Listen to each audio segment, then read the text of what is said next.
Hi అందరికీ welcome to my channel tales by Teja.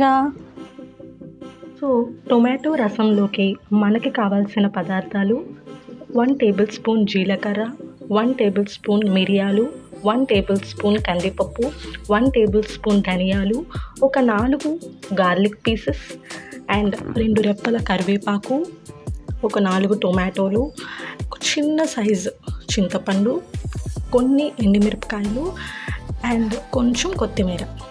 So ఇవన్నీ మనకి టొమాటో రసంలోకి కావాల్సిన ఐటమ్స్. టొమాటో పేస్ట్ కోసం మనం ఇందాక తీసుకున్న 4 టొమాటోస్ పీసెస్గా కట్ చేసేసి కొంచెం చింతపండు తీసుకున్నాం కదా, అది అంతా మిక్సీ జార్లో వేసేసి గ్రైండ్ చేసేసుకుందాం. సో ఇలా మెత్తగా మనం కోర్స్గా గ్రైండ్ చేసుకుంటే మనకి టేస్ట్ చాలా బాగుంటుంది. మరీ మెత్తగా కాకుండా కొంచెం బరకగా గ్రైండ్ చేసుకుని పక్కన పెట్టుకుందాం.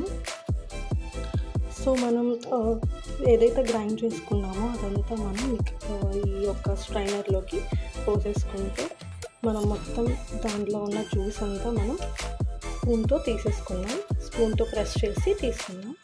ఇలా మనం టొమాటోలో ఉన్న రసం అంతా ఒక బౌల్లోకి స్ట్రైన్ చేసేసుకుందాం. వాటర్ నాకు ఒక 3 గ్లాసెస్ ఆఫ్ వాటర్ అయితే పడింది. మీకు ఎంత వాటర్ పడుతుందో మీరు అంత పోసుకుని ఒక గిన్నెలోకి ఇలా తీసుకుంటే మనం డైరెక్ట్గా ఇందులో అన్నీ యాడ్ చేసుకుని మనం స్టవ్ మీద పెట్టేసుకోవడం.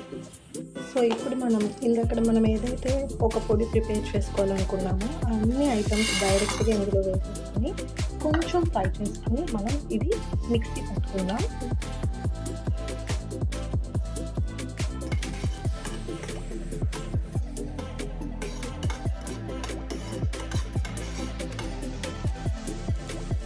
ఏదైతే మనం ఫ్రై చేసుకున్నామో అదంతా మనం మిక్సీ జార్లోకి తీసేసుకొని మెత్తటి పౌడర్ లాగా చేసేసుకుందాం. ఓకేనా? సో మనకి ఈ విధంగా పౌడర్ లాగా అయిపోతుంది. సో మనం ఈ పౌడర్ అంతా కలిపి మనం రసంలో వేసేసుకుందాం. సో ఫస్ట్ కొంచెం పసుపు, కావాల్సినంత ఉప్పు కూడా మనం వేసేసుకుందాం. ఉప్పు కొంచెం మంచిగానే పడుతుంది, పులుపు ఉంటుంది కాబట్టి. తర్వాత మనం ఇందాక ప్రిపేర్ చేసుకున్న పౌడర్ ఏదైతే ఉందో అది మొత్తం ఇందులో వేసేసుకుందాం. కొత్తిమీర, తర్వాత కరివేపాకు వేసేసుకుందాం. మంచిగా ఒక 10 నిమిషాలు మరగనించుకుంటే మనకి మంచి ఫ్లేవర్ అయితే వస్తుంది.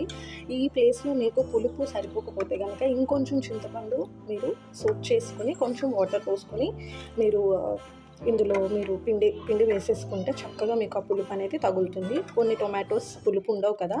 సో ఈ విధంగా మీరు ట్రై చేయండి, ఖచ్చితంగా మీకు నచ్చుతుంది. సో ఇప్పుడు మనం తాలింపులో కావాల్సినవన్నీ వేసేసుకుందాం.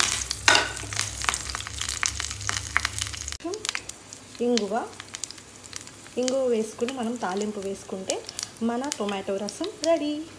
సో లాస్ట్లో ఇలా తాలింపు వేసుకుంటే మన టొమాటో రసం అయిపోయినట్టే. ఇలా ట్రై చేయండి.